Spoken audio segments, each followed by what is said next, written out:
ఈ రోజు నేను అడుగుతున్న మిత్రులారా, ఇన్ని దుర్మార్గాలు చేసి ఇంత దోపిడీకి పాల్పడి 1,00,000 కోట్లు కొల్లగొట్టి 1,000 ఎకరాల భూములను ఆక్రమించి ఇవాళ గోదావరి బంకంచెర్ల రేవంత్ రెడ్డి వచ్చి మొదలుపెట్టి చంద్రబాబు నాయుడుకు నీళ్లు ఇస్తున్నాడని దుర్మార్గమైన మాటలు మాట్లాడుతున్నాడు.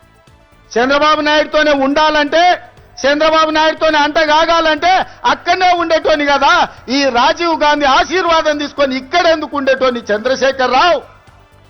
ఆనాడు సోనియమ్మ నమ్మించి కాళ్ళకు దండం పెట్టి కడుపులో తలకాయ పెట్టి నీతో చేరతాని అబద్ధాలు చెప్పి నట్టేట్లో ముంచి నడి బజార్లో మోసం చేసిన చరిత్ర నీదైతే తెలంగాణ ఇచ్చిన సోనియమ్మకు అండగా నిలబడాలి. ఆమె బిడ్డగా ఈ తెలంగాణలో ప్రజా ప్రభుత్వాన్ని తేవాలి అని చంద్రబాబు నాయుడును కాదనుకొని ఇవాళ కాంగ్రెస్ పార్టీలో చేరి ప్రజా ప్రభుత్వం రావడానికి మీ అందరితో కలిసి కదం కదం కలిపిన మిత్రులారా, ఇవాళ నేను అడుగుతున్న సూటిగా చంద్రశేఖరరావును, నిజంగా నీకు ధైర్యం ఉంటే, నీలో నీతి నిజాయితీ ఉంటే, చిత్తశుద్ధి ఉంటే గోదావరి బంకంచెర్ల గోదావరి నది జలాల మీద శాసనసభలో చర్చ పెడదాం.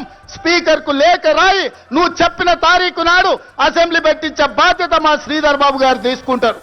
నువ్వు నేను చర్చ చేద్దాం. గోదావరి జలాలలో తెలంగాణకు అన్యాయం చేసింది ఎవరు?